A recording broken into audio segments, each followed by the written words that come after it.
Olá, boa tarde. Estamos ao vivo em mais uma live. Boa tarde, boa tarde. Sejam bem-vindos. Olá, Érica. Tudo bem, querida? Tudo bom, Fernando? Theo. Oi, Jorge. Eu tenho que botar o óculos para ler. Oi, Carlos, Sandra. Tudo bem com vocês? Boa tarde. Sejam bem-vindos. Mais uma live mensal com Roberto Brindelli. Oi, Andréia, Eugênia. Tudo bem? Amores, me ajuda aí. A música tá alta. Oi, Tiago. Tudo bom, querido? Bom te ver por aqui. E aí, galera? Tudo bom, Marvio? Meninos, pelo amor de Deus, me conta o que está acontecendo com esse ano voando. Mais uma sexta, metade do mês de outubro já se passou. É impressionante, eu não sei o que está acontecendo. Para mim tá voando, essa pandemia foi uma coisa de maluco. Tudo bom, Ronaldo? Seja bem-vindo. E aí, amores, vocês estão animados pro final de semana? Tudo certinho com vocês? Semana que vem a gente vai ter umas lives também muito legais. Vocês não devem perder. Na terça-feira eu vou falar com o Júnior Amaro, que é da Brasil Foundation. E ele tem uma história bem bacana de vida para contar pra gente. E na sexta é o Rodrigo Fernandes da Vérticos. Ele é um fisioterapeuta que ele criou um método chamado Vertigo Kinese. É muito legal, muito bacana mesmo. É ligado a emoções, é bem interessante. Oi, Paty, tudo bem? E a gente ainda tem outras lives com o artista plástico Anderson Chiefs e com a jornalista Kizzy Bortolo, que também vai ser uma live muito bacana. Ela atualmente tem uma coluna na Marie Claire muito interessante.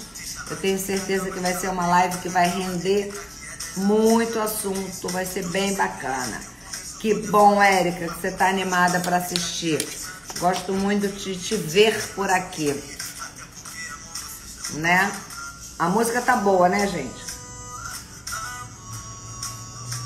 Eu vou abaixar um pouquinho. Oi, Julie, tudo bem, querida? Vou chamar logo o Roberto, que é pra gente não perder tempo, que esse meu convidado especial, meu parceiro mensal de live, tem sempre muita coisa para contar pra gente e a gente não pode ficar perdendo muito tempo, né, galera? Senão a gente fica aqui conversando e não vai ao que interessa. Vou colocar o Roberto aqui com a gente.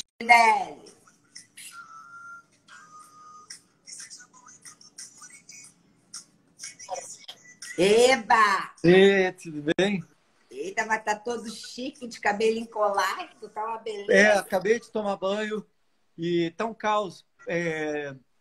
Assim, a obra aqui na Gávea quebrou os fios da net. Então eu tô sem internet, estava caindo até agora, estava tentando resolver como entrar na live. Porque Nossa. toda hora trava. Então se travar, eu saio, entro de novo e assim vai. Estão todos avisados. Pode deixar que você entre e sai e vai todo mundo ficar te esperando. Fica tranquilo. Porque nem 4G funciona aqui, é só o 3G e trava às vezes. Mas ok, vamos lá. Vamos nessa que é boa beça. Parece que chove hoje, hein, Roberto? Tá, caiu. E aqui a gente está em cima de um rio, né? Então, assim, tem água por tudo que é. Parece que estou respirando água. Paulo Letier, Andréia, boa tarde, Eugênia. A galera firme e forte por aqui. Graças a Deus. Tá uma doideira. Mas, enfim, eu vim para Gávea até porque por conta da cirurgia, né? Eu tô... Sim. Então, André, eu tô meio baleado ainda, assim. Lento, mas tá melhorando, sim. Não, é uma cirurgia. Eu já fiz essa cirurgia, mas para mulher é uma cirurgia mais tranquila, né, Roberto? Para homem é um pouco mais incômodo, né? Porque tem um catéter. Tipo assim, tem alguém dentro de mim que não sou eu. Então, meu corpo, todo momento, diz, tem alguém que não é você. É, é. Não, mas eu costumo dizer, e a gente já conversou sobre isso, pela fisiologia mesmo do homem e da mulher, faz uma diferença muito grande. Eu, Sim. quando tive que fazer essa cirurgia, colocar catéter, até para o exterior eu fui, porque eu estava trabalhando, eu tinha que fazer uma viagem para o exterior. Meu médico falou: olha, aconselhável não é, mas teoricamente não vai acontecer nada. E eu É, dei muita sorte, porque eu não, estava e o na cirurgião Grécia. é uma figura. Já pensou se na Grécia me acontece alguma coisa? Caraca. O cirurgião é uma figura, porque assim, a cirurgia do outro rim, a que gerou essa coisa, foi uma violência. Porque era uma pedra muito antiga, uma pedra no rim, que o laser não furou. De tão dura que era, de tão velha. E aí falar, vamos trocar um catéter, e aí tá. Era uma cirurgia com anestesia local. Ela falou, não, entuba esse cara, apaga. E aí, quando acabou a anestesia, quando eu acordei e passou a anestesia, eu não acreditei da dor que era. Aí eu liguei para o urologista e disse, cara, o que está acontecendo? E ele disse, Roberto, você trabalha com cinema, certo? Eu disse, certo. Então, deixa eu te contar em termos de cinema. Tá? Houve uma luta Jedi entre o bem e o mal no teu rim. O bem Amém! ganhou. O bem ganhou. Mas quer saber como é que ficou o prédio?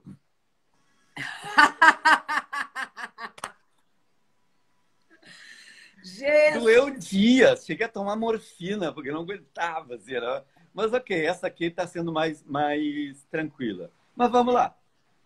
Mas é isso, vai dar tudo certo. Sempre dá tudo certo, graças a Deus, né? Betsy, boa tarde. Cauã, boa tarde. Mas muito bem, vamos falar das baixarias. Vamos lá. Hoje a gente escolheu falar sobre presença cênica, né? Primeiro, eu preciso entender assim, a galera que está aqui na live, conhece Paulo Letier, mas quantos são atores, trabalham com audiovisual, com alguma, só para entender até a linguagem, as dúvidas que vocês têm sobre presença cênica. Tem alguns atores aqui, sim. Tem vários atores aqui. Tem algumas pessoas que não são atores, mas que são nossos Mas seguidores, escuta aí, Deus e seu. Vanessa, Vidinha Boa, tá em Goiás, tá onde? Viu quem apareceu? Olha Vanessa só, Vidinha Molo. Boa. Muito bom. Estou combinando com ela para ela vir passar uns dias aqui no Rio. Vamos ver se ela vem. Né? Maravilha. Manguaça, Manguaça Armado. Quando eu puder botar álcool para dentro, claro. Em breve, em breve, em breve. Coisa de poucos dias. Não, vamos lá. Primeiro, que raio é presença cênica? Então, vamos falar presenças cênicas para atores e para não atores e para... Então, Fran, Francinema, Francine. é isso? Então, que é Francine. cantora. Para qualquer Cantora e estudante performer, de teatro. ou até para um cara que vai fazer uma palestra sobre mobilidade urbana. Está em Goiás, ô Vidinha. Eu devo ir para Goiânia, porque eu tenho um trabalho numa empresa em Goiânia. Mas eu não sei quando vai ser seguro se meter num avião. Mas, enfim, vamos que vamos. Presença cênica é o que faz... Nós somos processadores de sinais. Como atores, nós somos processadores de sinais. Quando o cara diz, o ator está interpretando, o ator não interpreta.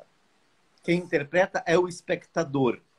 Sim. Eu dou sinais corpóreos e verbais de um cara em dúvida que teria que ter matado o tio, não matou, deixou o reino da Dinamarca se fuder em volta dele, porque ele não consegue decidir, ele gosta da mãe, mas não sei o que.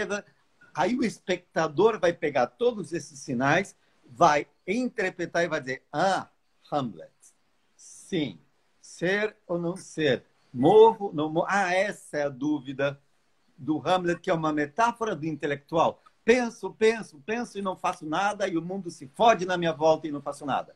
Então, eu emito sinais para o espectador decodificar. A presença cênica é o que me permite ser o mais eficiente possível aos olhos do espectador. E essa presença cênica tem algumas regrinhas que nos permitem captar os sentidos do espectador de uma maneira mais precisa, mais interessante. Eu vou dar exemplo. Ô, Pati, tudo bem? Pati é minha grande parceira dos vinhos. Delícia, né? Todo mundo agora está viciado nas lives de quarta-feira, suas e da Paty.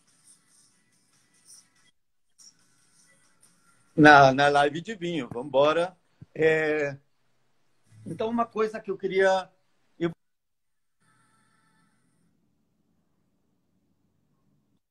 claras, tá?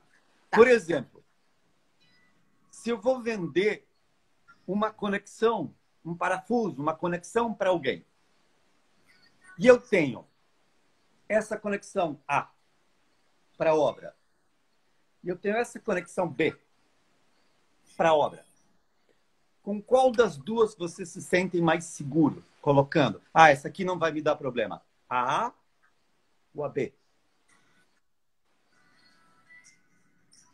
O que vocês acham? Fiz uma pergunta maluca, mas enfim. Pensa, e me fala. A ou a B? Me pareceu que essas duas conexões eram iguais. Que é igual? Vamos lá. Uma conexão A. A outra conexão é a B. Ah, entendi. A B. A B. Por B. que a B? Porque A é frágil demais, vai quebrar com 2 meses de uso. Se chegar lá, né, com essa fragilidade que você apontou aí. É se chegar lá, tá? Então, eu estou dando uma ação física decodificada, interpretada pelo espectador, que vai dizer, pô, eu vou comprar essa conexão B, isso aqui não vai quebrar nunca. Sim. Mas o que eu estou usando para colocar em você a sensação de que a conexão B é melhor?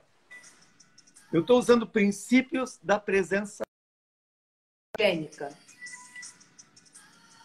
Mais maluco que possa parecer. Oi, Ana Luísa. Xanda, Vidinha. Xandinha sempre prestigiando a gente. Muito bom. Sempre. Cláudia, do fã-clube de Nova York. Ô, Vidinha. E o que eu estou usando? Princípios da presença cênica. Em uma, tinha uma fragilidade. Na outra, eu estou colocando um peso físico, metafísico, existencial, uma força, um esforço, uma ação, uma energia que A não tem. Sim. Então eu faço o espectador e os sentidos do espectador dançarem comigo. Eu convido o espectador para dançar, para contar uma história. A conexão B é muito maior, muito melhor. Comprem a conexão B. Estou dando um exemplo da publicidade, sim, porque é muito fácil de detectar. Tá. Posso te fazer uma pergunta? Sim. Baseado no que você está falando, que para mim ficou muito claro, acho que para a galera também, eu tenho uma dúvida.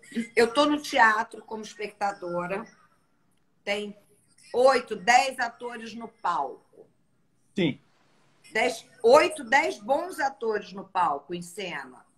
Tá? Por que eu fixo a atenção mais em um deles?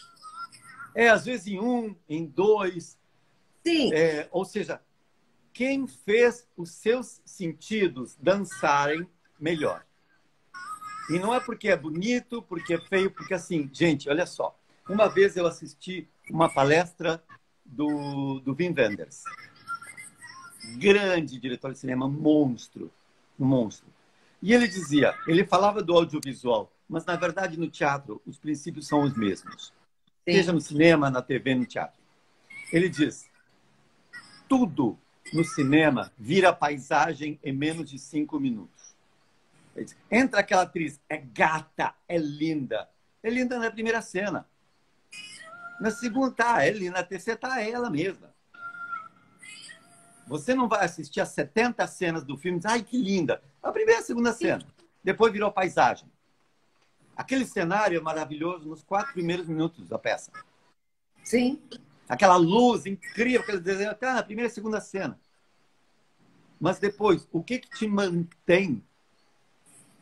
O que te mantém aceso, preso no filme, na peça, no que for? É a narrativa. Qual é a história que está sendo contada? Olha o Sim. cinema argentino. Nenhum movimento de câmera maravilhoso, nenhum cenário. Aquela rua de bairro de Buenos Aires que não diz nada. Aquele armazém, entra o cara e aí tá tudo bem. Só que a história contada você não desgruda. E a outra coisa que é a organicidade dos atores. Você acredita em cada palavra do que eles dizem? Sim. Tá? Tem regras de organicidade e de presença. Por exemplo, é muito comum no teatro, eu tenho uma algeriza, uma verdadeira algeriza no teatro. Eu sei que o tempo das pessoas está cada vez mais curto, então a peça tem que ser mais rápida. Mas eu vejo as pessoas assim, fulano, tá bem? Sim, tô bem. Abra numa velocidade que não é real. Imagina assim que você me faz, vocês que estão assistindo, me faz a seguinte pergunta, Cláudio. Você teria mais um filho? Faça essa pergunta. Roberto, você pode me responder uma coisa? Você teria mais um filho? Sim, já pensei isso, acho que não. Oi? Nessa velocidade, não passou pelo meu emocional. Isso a gente vê no palco o tempo inteiro. Então, assim, se o personagem não tem o emocional envolvido na cena, eu, como espectador, vou ter muito menos. Sim. Eu sei que tem uma pressão, a peça não pode ter mais de 2 horas, então faz um texto menor. Agora, para caber em 1h20, ter que responder assim, eu começo a ver o programa da peça, começo a ver o meu WhatsApp, porque eu abandono a história. Desculpa, eu não acredito que o cara consegue responder emocionalmente em 1/10 de segundo. Aí eu não vejo mais o personagem, eu vejo o ator tendo que reagir rápido porque o diretor mandou. A cena morre. Exatamente. Se no teatro, que ainda é código, morre no cinema, o espectador levanta e sai. Com certeza. Me diz uma outra coisa, Roberto. Eu recebo muito material até hoje de atores que querem trabalhar comigo e até material por engano, porque como há 25 anos atrás eu fui produtora de elenco, meu nome, por incrível que pareça, ainda circula em algumas listas de produtores de elenco. Então eu recebo muito material. Quando eu vejo que é para a produção de elenco, eu respondo imediatamente, agradecendo, mas explicando que eu não sou mais produtora de elenco. E quando é para alguém que quer vir ser meu empresariado, eu olho o material, mas há um bom tempo já eu não tenho condições de aceitar novos nomes.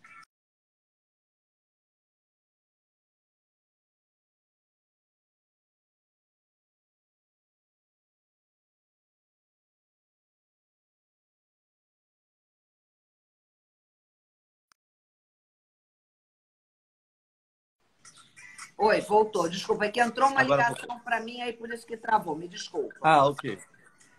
Então, o que acontece? Normalmente eu não tenho tido como aceitar mais nenhum talento novo, mas mesmo assim eu gosto de dar uma olhada por educação no material. E não é raro eu receber materiais que eu fico muito assustada. São de atores profissionais, né?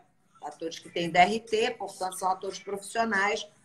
Eles decoram muito bem o texto. Estou falando atores e atrizes, tá? Eles decoram muito bem o texto. Às vezes são cenas muito interessantes. Eles têm uma modulação, uma mudança de olhar e tal, mas eles não passam a verdade do texto. Tá? No meu ponto de vista, grosseiramente, não são atores, são bons decoradores de texto.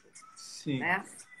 Mas a que você atribui isso? Essa camada que é sutil, mas é fundamental entre decorar muito bem o texto, fazer até uma modulação na entonação, mas não passar isso, não passar essa organicidade, essa presença cênica.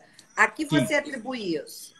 Uma vez eu fiz um curso com a Jandis Estrada.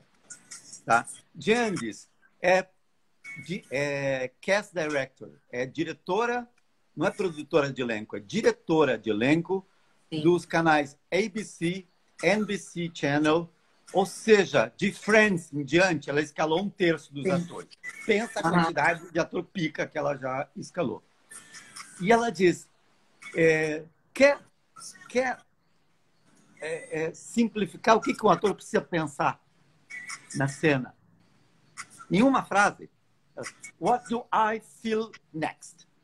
O que eu vou sentir no próximo segundo? Se isso não está claro, não adianta o texto decorado. Às vezes o texto, a gente vê isso no cinema, muita gente, no Brasil está muita gente habituada a trabalhar com novela. Novela vem do folhetim, do melodrama. Portanto, não precisa ser verossímil. Não tem verossimilhança. Né? Nós ainda vemos... ninguém faz isso na vida real. Ou, por exemplo, que a pessoa está olhando, vira para o lado e depois caminha. Eu nunca vi ninguém na minha vida primeiro virar para o lado e caminha. A gente começa tudo por aqui. A gente vira o tronco. Isso é do melodrama. Sim. O folhetim vem do melodrama. Agora, quando essas pessoas, diretores, roteiristas, atores, acostumados ao melodrama, vão para o romance, vão para o cinema, que é verossímil, aí acontecem coisas estranhíssimas. De fato, estranhíssimas. E que não são críveis. Uma vez, e sabe que no Brasil, isso é uma coisa nossa, no Brasil tem essa mistura de audiovisual, de cinema e de TV. Sim. Para muita gente, eu vi muito diretor de núcleo, que agora é diretor artístico, falando não existe atuação em TV, atuação em cinema. É atuação em audiovisual. Gente, o resto do mundo não pensa assim. Uma vez eu estava fazendo um filme em Buenos Aires, fiz 4, 5 filmes em Buenos Aires. É uma delícia. E a assistente de direção, depois de uma cena, veio toda delicada e disse, Roberto, cuidado, que nesta cena você tem um registro televisivo. O que significa isso? Que existe um registro de cinema e um registro televisivo. E que são coisas diferentes. Sim. Claro, a novela vem de sedução. A novela, quais personagens vão chifar um com o outro? Então, claro que tudo tem esse glamour, tudo tem não sei o quê, que são vícios da novela. Por exemplo, só na novela existem amigos que sussurram para falar um com o outro. Você tem algum amigo que fala com você sussurrando? Não existe isso na vida real. Faça isso no cinema e você vai ser escorraçado da sala de cinema. Sim. São linguagens diferentes, sim. E a gente precisa entender como que cada uma funciona. Aquilo lá funciona para a novela. Funciona muito bem. Mas cuidado, se vai trabalhar em outras áreas do audiovisual, esteja preparado, porque as ferramentas são outras.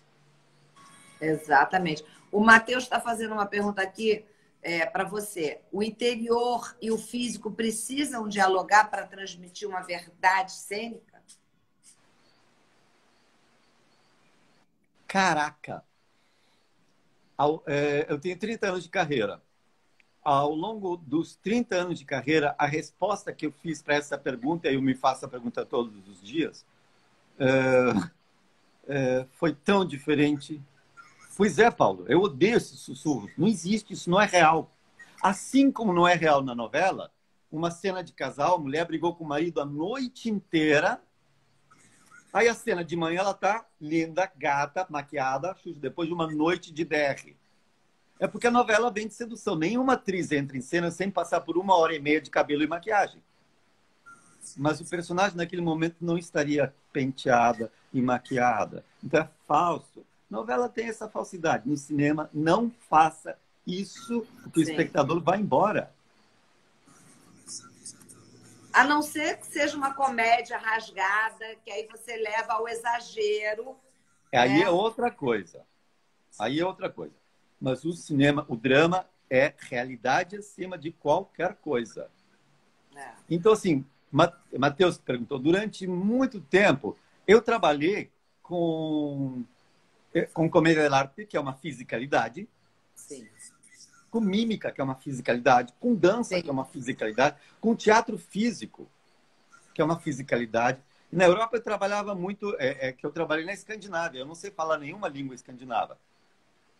Então eu trabalhava em língua inventada, em Gromlo.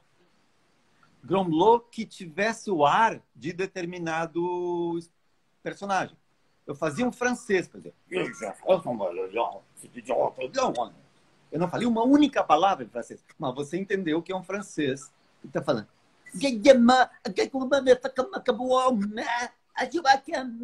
Esse cara é do Brooklyn, é de Nova York, mas eu não falei nenhuma palavra em inglês. Mas tem o ar de. E tem uma fisicalidade. E tem sempre o corpo envolvido.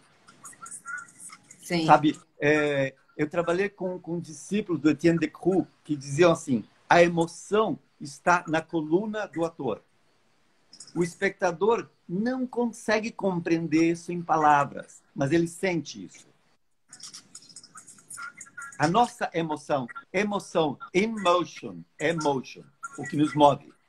A nossa emoção está na coluna. A nossa emoção verdadeira, como pessoas físicas, né? Como pessoas físicas, está na coluna. Tá? E aí, quando você acabou de separar, acabou de não sei o quê, encontrou um gatinho, não sei o quê, no bar, chega no bar e na mesa do lado está teu ex. O que você fez? O que a tua coluna fez agora, nesse momento? Fudeu ao quadrado. Há uma tensão, dobrou.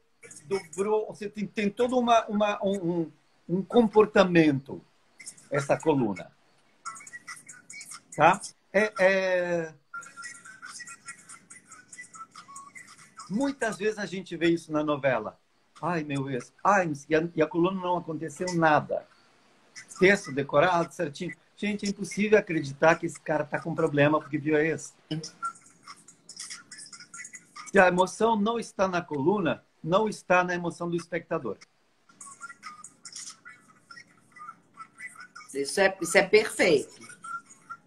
Às vezes, então vamos Porque lá. é completamente inconsciente, mas isso a gente vive desde o dia que a gente nasceu. A gente reconhece isso em nós e no outro, né? Claro. Eu também trabalhei com memória sensorial. Memória sensorial, Stanislavski, com tudo. O que acontece? No teatro, por exemplo, o teatro é outra regra. No cinema, você pode fazer a cena 10 vezes até que uma sai boa e é essa que vai valer. E você conectou com a emoção certa ali. No teatro, nas 10 noites que você vai apresentar, a emoção certa tem que estar. Porque o espectador das 10 noites quer ver a cena certa. O que acontece? Você basear uma atuação numa emoção e a essência da emoção é que ela é móvel, é um risco. Aí você usa uma memória afetiva de uma pessoa e você muda de opinião com o tempo a respeito daquela pessoa. Essas memórias são outras. A encenação vai ficar diferente. Verdade. Um dia aconteceu uma outra coisa que te faz mudar de opinião. Então, durante muito tempo, eu trabalhei com memórias sensoriais. Por exemplo, uma cena em que eu tinha verdadeiro nojo de uma pessoa. E eu precisava montar. Pode ser, sim. Pode ser. Emoção, a voz é uma das partes, para mim, é uma das partes da coluna. Quando alguém me pergunta que voz tem esse personagem, eu respondo, que cotovelo tem esse personagem? O cotovelo vai ser a tensão do corpo, da coluna e o que chegar. A voz vai ser como organizo o meu ar, como organizo o meu diafragma, portanto, a minha emoção. E quanto que eu travo de medo de não passar a voz. O resultado da coluna e do corpo certo vai ser a voz certa. Então, não te preocupa com a voz. A voz é a que vai sair. Te preocupa com as matérias-primas que fazem a voz. Não sei se faz sentido isso que eu estou falando. Perfeito, perfeito. Então, eu tinha uma cena de um cara que eu tinha um verdadeiro nojo. E eu precisava montar isso, e eu estava preocupado, porque era uma língua que eu não domino, era uma cena em italiano.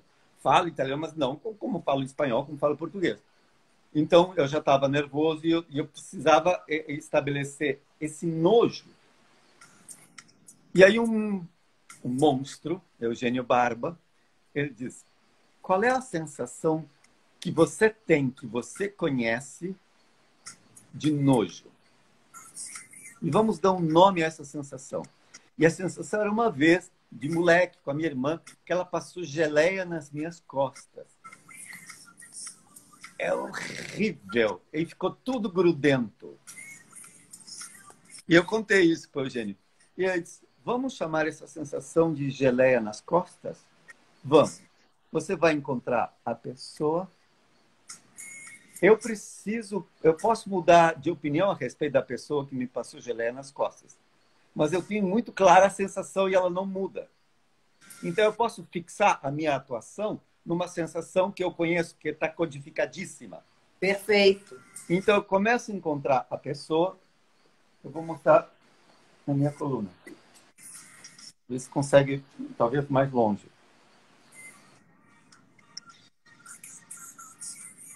Eu estou neutro. Sim. Sem tensão no braço, sem coluna. Eu começo a encontrar a pessoa. E começo a passar geleia.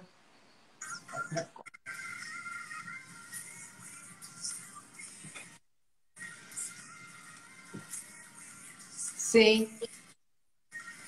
Que voz tem isso, se eu preciso me preocupar? A minha voz normal, normal. A geleia nas costas provoca uma... Sai, sai. Estou sentindo algo? Nada. Mas para o espectador, sim. Esse cara não suporta, não suporta. Sai. Geleia nas costas. O espectador interpretou. Nossa, que nojo que esse cara tem desse outro. Perfeito. Esse é meu trabalho. Mandar sinais para que o espectador decodifique. Cara, que nojo que tem esse cara. Ele não suporta mais. Geleia nas costas. Sim. Então, você pode... Claro, isso vai ter que ser tão orgânico que o espectador diz, cara, esse cara é insuportável. Esse cara que eu encontrei é insuportável. Aí vem o meu trabalho de ator, da organicidade, a geleia nas costas. E uma coisa faz sentido para vocês isso? Total sentido. E uma coisa que é fundamental, né, Roberto? É o estudo do texto como um todo e principalmente da sua personagem. Porque o que eu vejo muito é alguns atores, depois de um tempo de carreira, bons atores que já se sentem seguros, pegar o texto e não ter uma entrega tão grande, sabe? E aí, baseado nisso, eu entendo sempre que fica um trabalho meia boca. Muitas vezes fica um bom trabalho, quando poderia ficar um excelente trabalho. Se ele tivesse, né, estudado um pouco mais. Porque eu entendo o seguinte, é fundamental, obviamente, você estudar a sua personagem, isso não tem como. Mas você conhecer a obra também, eu entendo que seja muito interessante e muito importante. Porque, afinal de contas, sua personagem está dentro daquela obra. Eu estou certa? Faz sentido. O Stanislavski também chamava de as condições dadas, para saber assim...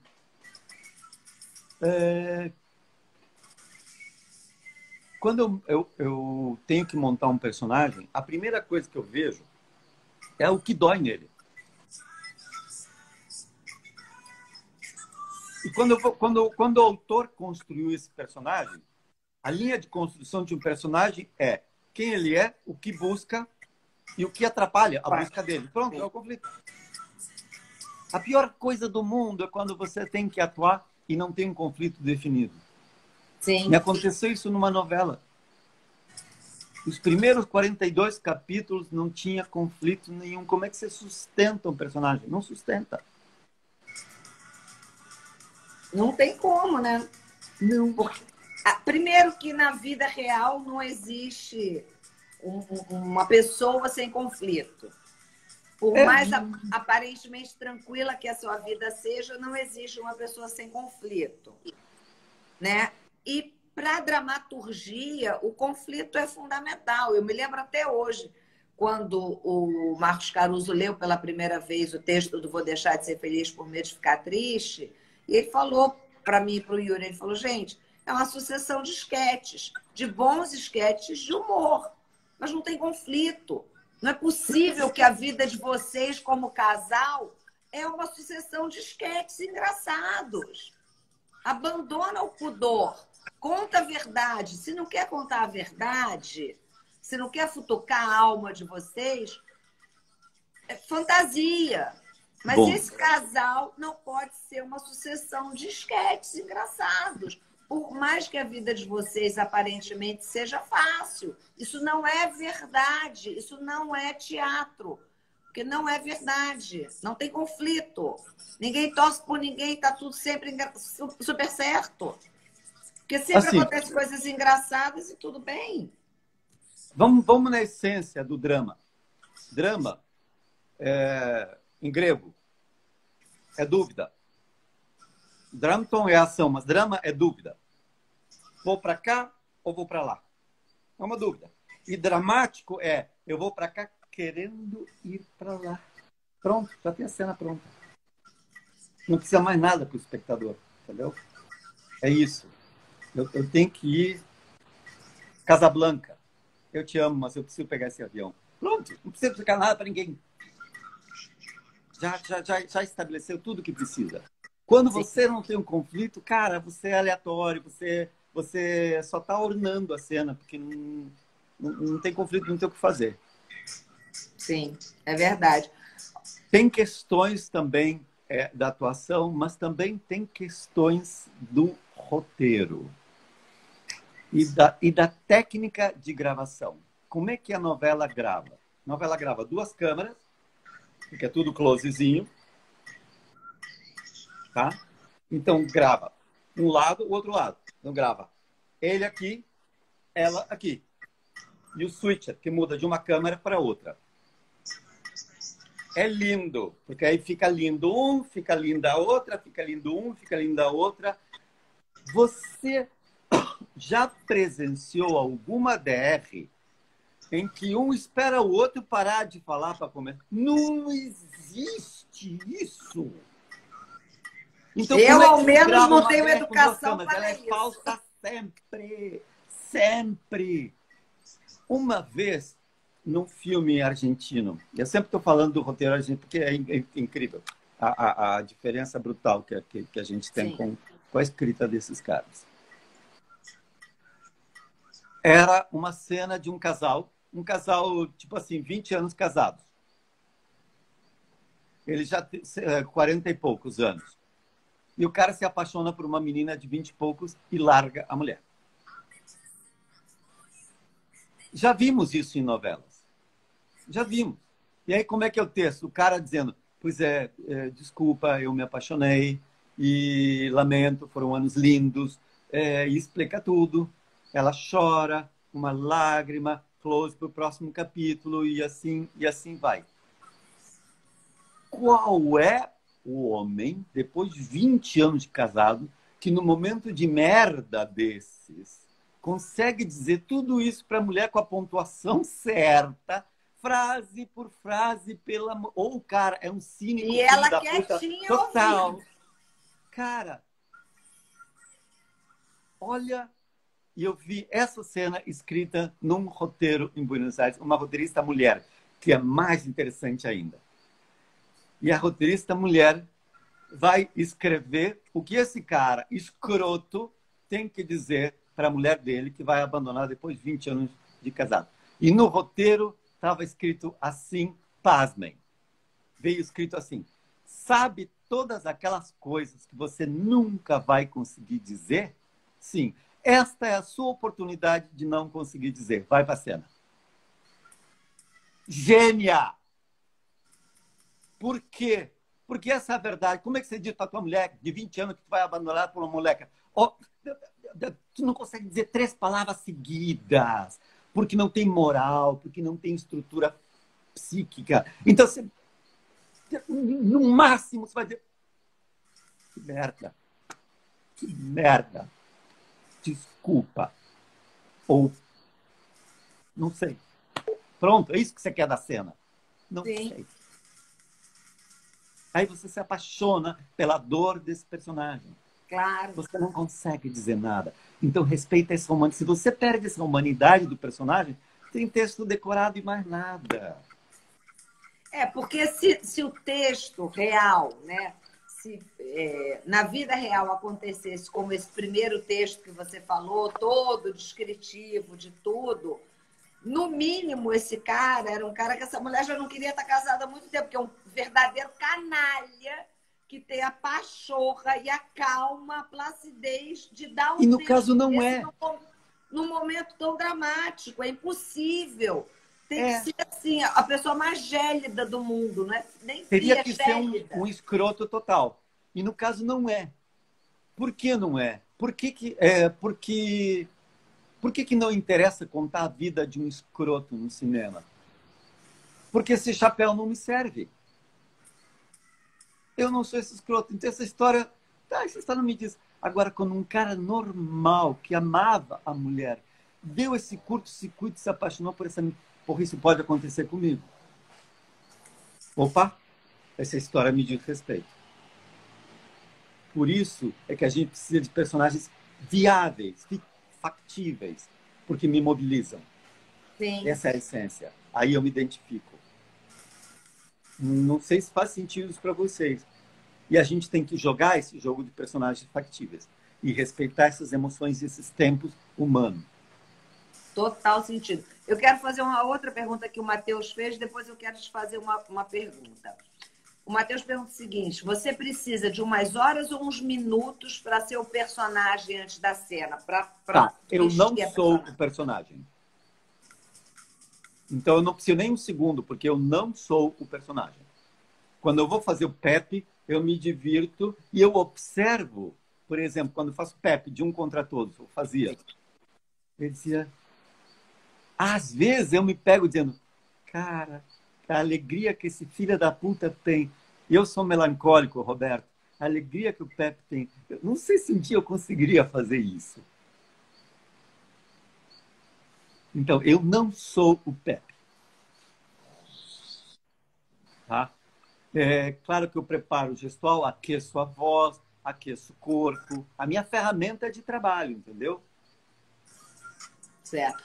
Eu vou só responder. Eu vou responder ao Matheus. O Matheus está perguntando se você já pensou em ser presidente do SATED no Rio ou em São Paulo. Não, nem pensar. Não temos agenda para isso. Não dou conta dos trabalhos que eu tenho que fazer, para. Não me arruma encrenca. Menor possibilidade. Eu queria te fazer uma outra pergunta. Deixa eu falar uma coisa. Sobre uma questão política, tá? Seja o SATED, seja o que for, em relação à política, e a maioria dos SATEDs que eu vi que pouco protegem os sindicalizados, né, que é um jogo de poder. Esses dias encontrei, o Facebook te manda coisas antigas. Sim.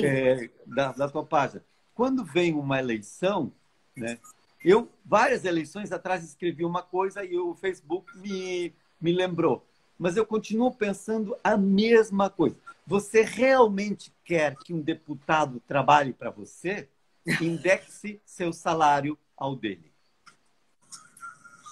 Quer que os deputados, de fato, trabalhem? Ok. Pega os últimos 30 anos.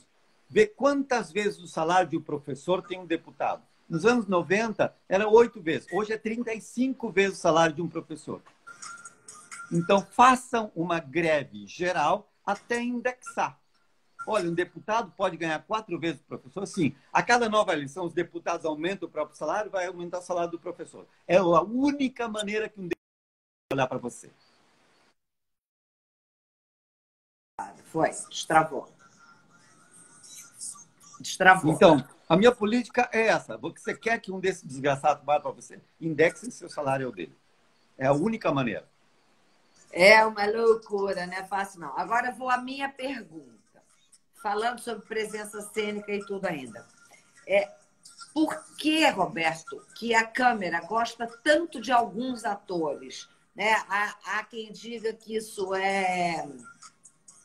A pessoa é fotogênica, tem uma fotogenia, Sim, né? sim. O que é Nós isso? temos que... primeiro, por exemplo, câmera gosta de ângulos. Então, um rosto mais anguloso, claro, a câmera para e diz que lindo. Um rosto redondo, você não tem como iluminar direito. Então, tem questões técnicas. Tem questões técnicas que não tem como... Por exemplo, olha a quantidade de linhas que eu tenho. Tá? Isso para TV, para câmera de TV, às vezes gera um ruído. A câmera se perde. Para o cinema, quando esse rosto tem 8 metros, você vê o sofrimento que cada uma delas foi, a câmera ama isso. Aí eu posso ficar 3 minutos pensando na frente da câmera, que a câmera vai passear por cada uma das lembranças que eu tenho guardado aqui. Então, para cada linguagem, de novo, tem uma adequação. Aí é uma questão técnica. Independente se o ator é bom, se não é bom, se é isso, se é aquilo. Sim, sim. É porque a gente vê isso, inclusive, né? Que tem pessoas que se destacam realmente, nem são tão bons atores assim, mas eles realmente se destacam mesmo. Tem uma fotogenia específica, né? Para aquele. Tem. É óbvio. Ela dura até a página 3. Sim, mas tem. Tá? É bem. Ela é muito. Eu já vi muito ator, atriz, não sei o que você olha e. Uou! Até a primeira fala do desgraçado. Puta, Sim, exatamente. e agora? E deixa eu te fazer uma outra pergunta.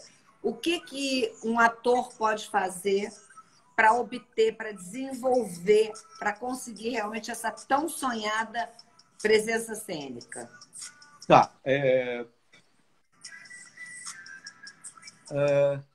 Nós temos 12 minutos para eu contar uma experiência de 30 anos. Obrigado. Obrigado. Foi burilado ao longo de 30 anos. Então, por onde começamos? Assim, leiam tudo a respeito da antropologia teatral e do Eugênio Barba. Esse cara, eu sei que não vai dar tempo de ver todas as manifestações artísticas do mundo, mas o Eugênio Barba viu todas as manifestações e escreve sobre isso.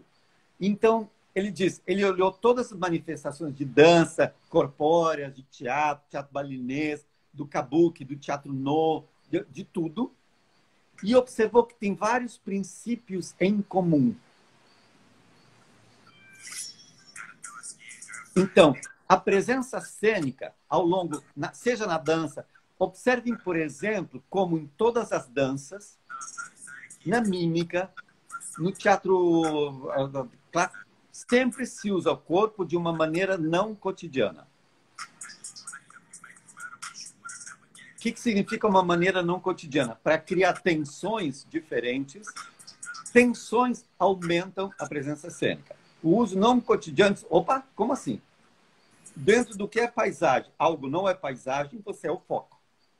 Sim. Desde, por exemplo, um dia vamos fazer uma live só sobre os princípios da presença cênica. E aí trabalhar sobre cada um deles. Tá? Por exemplo, cara, eu queria estar mais longe. Na mímica do Deku, tá?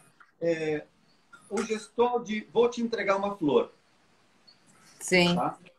No teatro, estou falando, ou seja, não Sim. é codificado, não tem que ser mimético com a vida normal. Sim. O gesto de dar uma flor para uma pessoa tem esse tamanho. Na mímica do Deku, ele faria... Peraí, deixa eu fazer um espaço aqui que eu estou batendo um violão. Na mímica do Deku, ele faria algo como isso aqui. Um gesto. Lembra que eu falei da coluna? Um gesto que teria esse tamanho, ele transforma nisso aqui.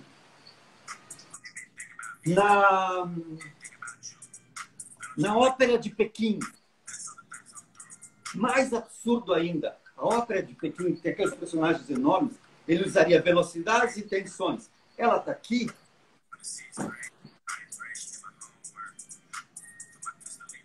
Ou seja, mudou a tensão, começou a ação na outra direção para transformar num gesto muito maior.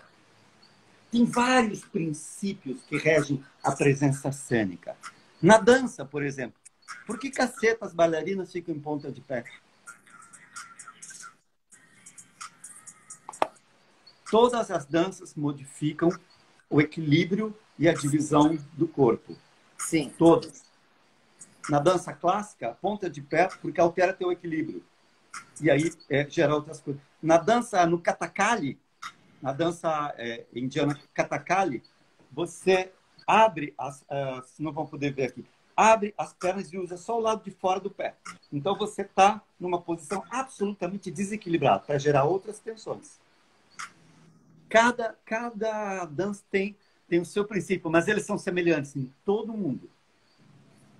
O teatro kabuki, o teatro no, sim, você fixa o quadril e a pessoa anda um pezinho do lado do outro. Isso gera uma tensão, que a parte de baixo da coluna tem uma tensão para baixo, a parte de cima para cima. Então, eu trabalhei em Paris com uma japonesia de 1,5 metro. No palco, ela parecia que tinha 4 metros. Era um monstro. Um monstro.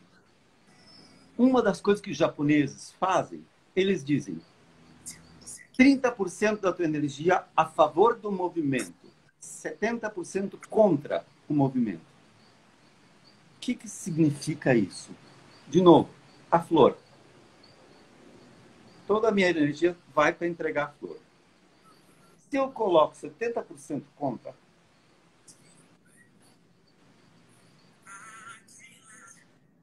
eu começo a ter dúvidas. Eu entrego, não entrego, ela me tratou mal, mas eu amo. Eu estou começando a gerar no espectador uma série de coisas.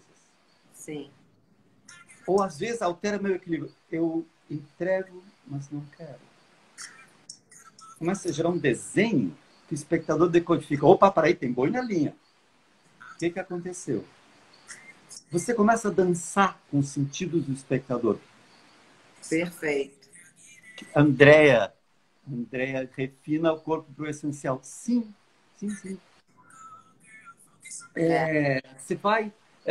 teu corpo é a tua tela. Sim. Então você define o que você vai pintar nela e com ela. É isso. Não sei se respondi um pouco isso. Depois eu vou... Tem 7, 8 princípios básicos da presença cênica. A gente pode fazer uma live. Eu acho que a próxima live, a nossa live do mês que vem... Detalhando a presença cênica. Pode ser. Eu acho que já pode ser essa. A gente aproveita a continuação dessa live e faz a próxima já. Eu acho que já fica bom, né? Acho que entra no ritmo. Acho que é bacana. Galera, pelo que eu estou vendo aqui, vamos dar uma olhada nos comentários, que a gente está quase acabando.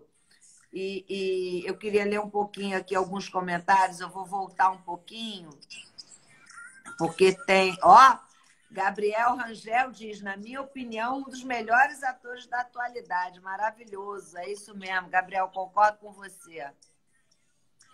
As pessoas falando o tempo inteiro das suas colocações, agradecendo, dizendo que são ótimas, aplaudindo. Obrigado.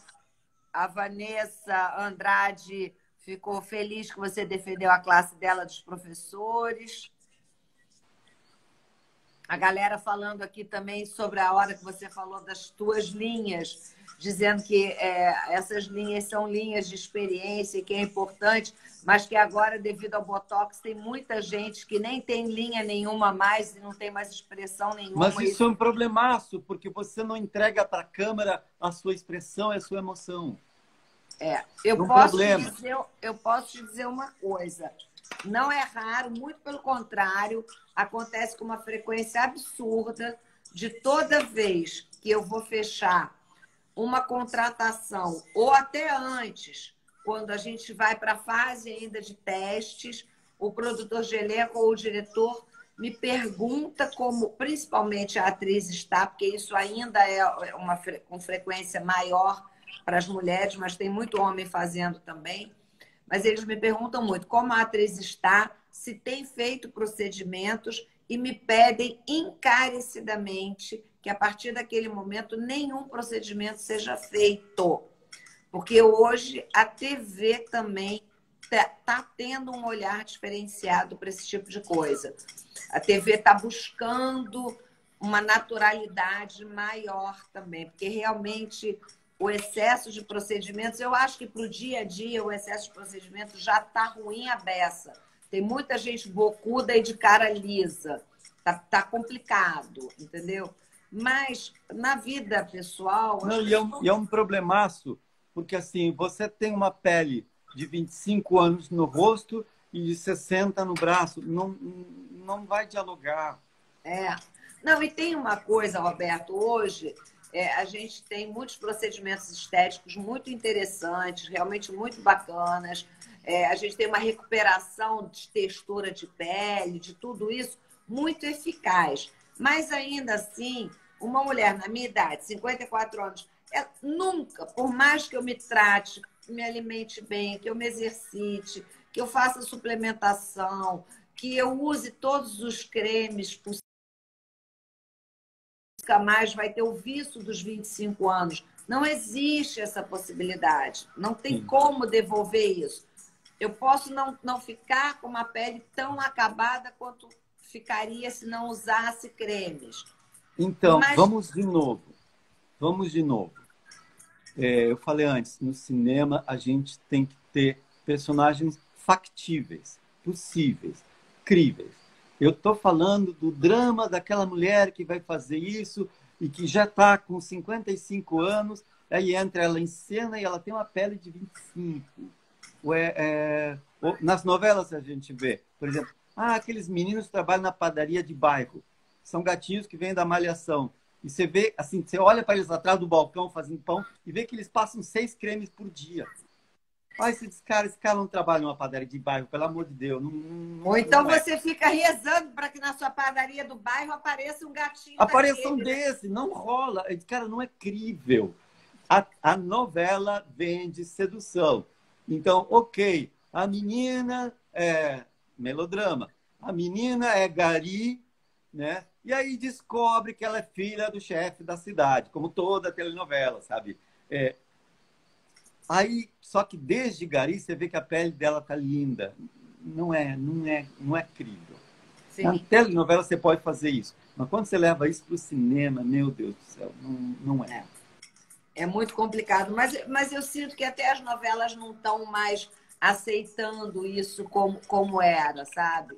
Mudou muito. Mudou muito. Mudou muito. Mudou Tanto muito. Quando eu vejo, assim, eu assisto no Canal Viva uma novela dos anos 80, eu sempre digo, cara, se eu fizer isso hoje numa novela, meu Deus. Sim. Então, mudou. A atuação em telenovela, a direção, roteiro, mudou. Uma das coisas que ajudou a mudar são as séries. Mas a coisa que mais ajudou a mudar a telenovela são os realities. Sim. Porque no reality, barraco é barraco. Choro no reality borra a maquiagem.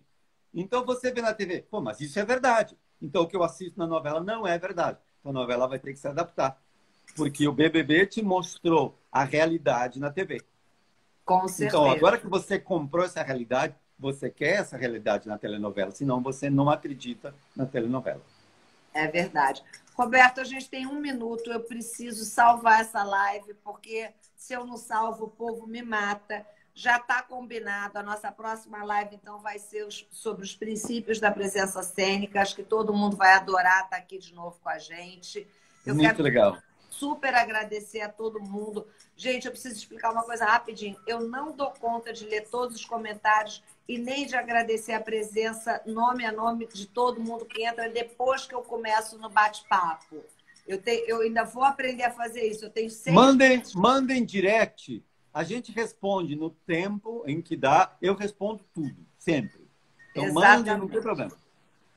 Eu quero agradecer muito, muito, muito, muito a presença de todo mundo. Adorei estar aqui. As lives com o Roberto são sempre muito bacanas, muito interessantes. A minha live de terça-feira vai ser com o Júnior Amaro, da Brasil Foundation. O papo também vai ser muito bacana. Espero que vocês possam voltar aqui e estar me prestigiando e prestigiando o Júnior também. Que vocês tenham um final de semana abençoado, que sejam dias incríveis e que a gente já consiga sair dessa quarentena e possamos nos encontrar pessoalmente e nos divertir bastante, né? Roberto, boa recuperação. Paulo, obrigado, valeu e até a próxima. Obrigada. Até breve. Beijo. Gente, beijo, fiquem com Deus. Obrigada, viu? Beijo, beijo.